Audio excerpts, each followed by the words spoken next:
Like I am live. Hello everyone, happy Thursday. Um, Today I realised that I am old enough to remember, particularly in Perth when we only had Thursday night late shopping night, and it reminded me that I've got to go do some groceries at some point, and I'm avoiding it because every time it's a bit of a struggle and a lucky dip to see what you can actually get, and I haven't been disciplined enough to actually do my usual ordering online. Anyway, um, I also, everyone's probably feeling the pinch at the moment, right? Everybody's talking about inflation, market going up and so on, and prices at the supermarket for food in particular are getting a little stupid. Um, so I thought I'd talk about 10 strategies around helping you to save a little bit of costs and a bit of time and keep your sanity when we've got all of these kind of cost pressures happening, right? A lot of these, look, it's not going to be new information, right? A lot of these you're probably already doing, you already know, but I think when we're in these kind of times and we're all distracted by a lot of things, a little reminder can't hurt, right? So, yeah, I've got 10 tips here. So tip number one, try and avoid buying your fruit and veg or fresh fruit and veg from the supermarkets. Instead, try and go next door to the independent grocer, which are usually located to major supermarket chains anyway.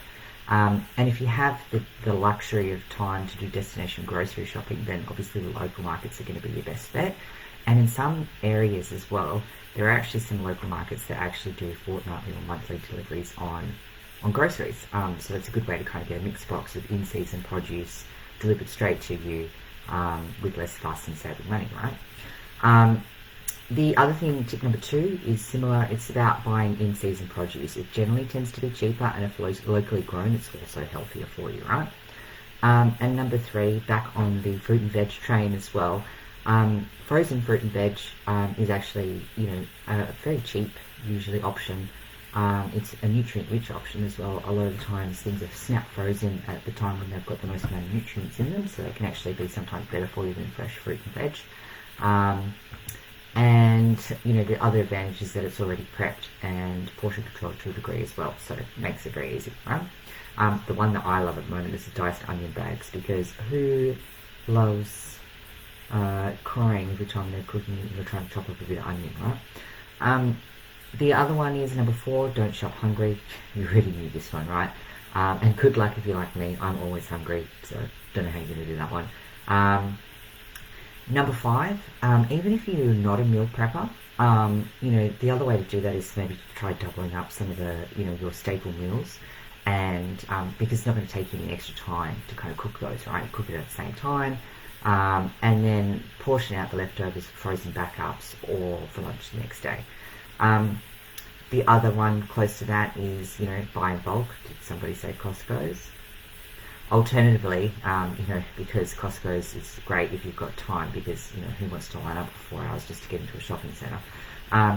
The other alternative is, sometimes you can actually go to butchers and buy in bulk meat packs and so on. So, find some friends and family who are hungry and get that stocked up and have it in your freezer and share the costs.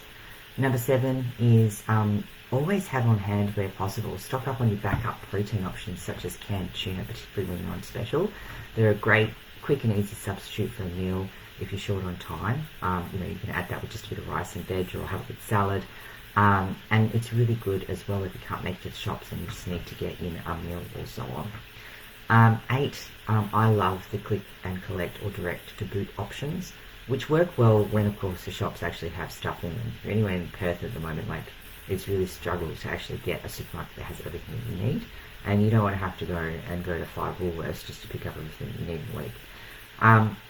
But anyway, the click and collect and direct to boot options are great because you can save money on the delivery fee. You can usually find a place on the way home from work.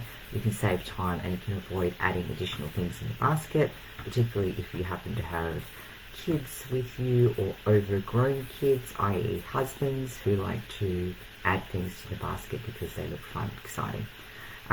Number nine, obviously, this probably should have been number one, but it's at number 9 because, it is to plan ahead and make a list. But, when people write a list, it's not just about writing down a random bunch of ingredients, right? You need to actually take a couple of minutes to actually plan out the meals you want to have for the week and the ingredients you need for that.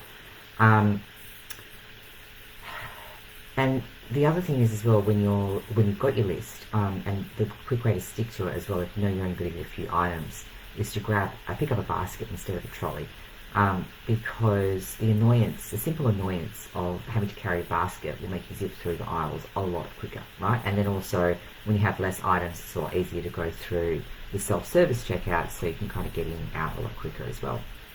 And there tends to be less of the impulse rack stuff as well by the self-checkouts. So yeah, another trick there.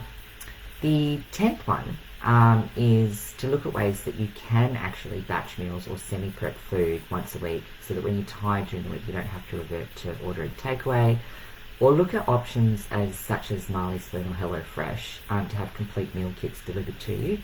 One, it's a good way to get other people in the house involved in cooking because it's kind of fun and you've got recipe cards and you get to pick meals and it's a bit more exciting. So that's a way to kind of mix it up and save on the costs as well, because obviously you're ordering and paying for that ahead of time. So yeah, as I said, none of those things are going to be great, groundbreaking revelations there. Might be a bit of a revolution if our prices keep going the way they're going. But yeah, there's some of the tips and tricks around how to maybe, keep a lid on some of the costs that are raising and also keep you on track for your health and fitness goals. So I hope you found that useful and have a great rest of your day. Cheers.